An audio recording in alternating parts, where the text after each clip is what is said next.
Dans la vie, on a deux sources d'énergie. On a les sources d'énergie positive.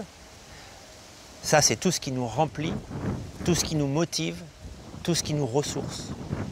Et puis, on a des sources d'énergie négative. Ça, c'est tout ce qui nous pollue, tout ce qui nous ennuie, tout ce qui est toxique pour nous.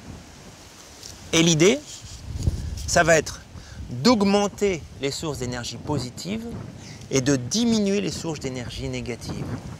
Et cette différence entre les deux, c'est l'énergie libre, c'est ce qui nous permet d'avancer. Alors, si on a plus d'énergie négative que d'énergie positive, ça signifie qu'on a la tête sous l'eau. Et là, il va falloir sortir la tête de l'eau. Ce que je vous propose, pour augmenter les sources d'énergie positive, c'est de répondre à ses besoins. Et pour diminuer les sources d'énergie négative, c'est d'apprendre à poser ses limites. Pour répondre à ses besoins, on va s'occuper en priorité des besoins qui ne dépendent que de nous et des besoins qui nous ressourcent.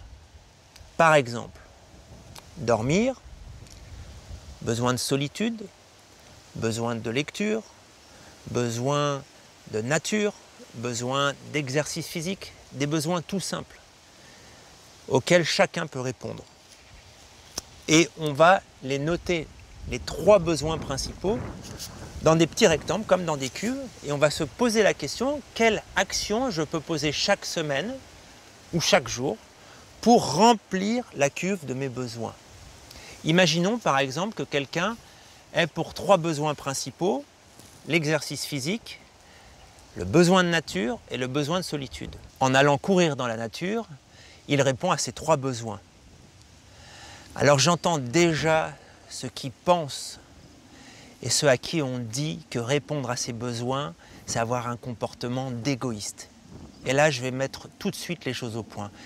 Qu'est-ce que c'est que l'égoïsme? L'égoïsme, c'est vouloir que l'autre prenne en charge nos propres besoins avant les siens.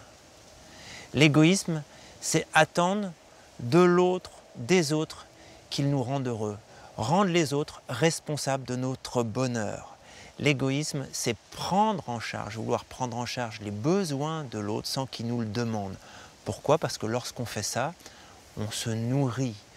On est dans l'attente de reconnaissance, on se sent exister, on se sent aimé, tout simplement parce qu'on n'est pas capable de s'aimer soi-même. Le deuxième volet, c'est comment diminuer les sources d'énergie négative et donc apprendre à poser ses limites. Poser ses limites, c'est savoir dire non. Lorsque je dis non, je ne dis pas non à quelqu'un, je dis non à une proposition. Et là, pour dire non, pour que ça soit plus facile, je vous propose la chose suivante. Derrière chaque non se cache un oui. Lorsque je dis non à quelque chose, à quoi je dis oui?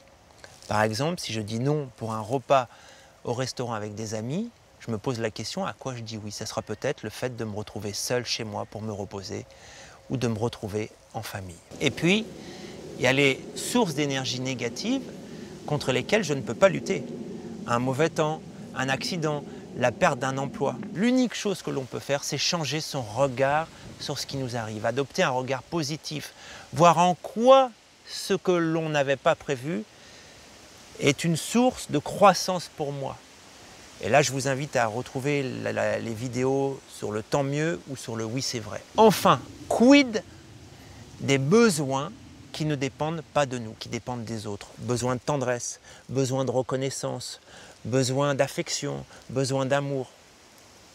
Là, je vous invite à vous poser la question, comment je peux répondre moi-même à ces besoins au lieu d'attendre que les autres répondent pour moi à ces besoins? Comment je peux me donner davantage de tendresse? Comment je peux me donner davantage de justice? Comment je peux me donner davantage d'amour? Comment je peux me donner davantage de patience? Tout ce que j'attends des autres, comment moi-même je peux me le donner? Voilà cette piste de réflexion.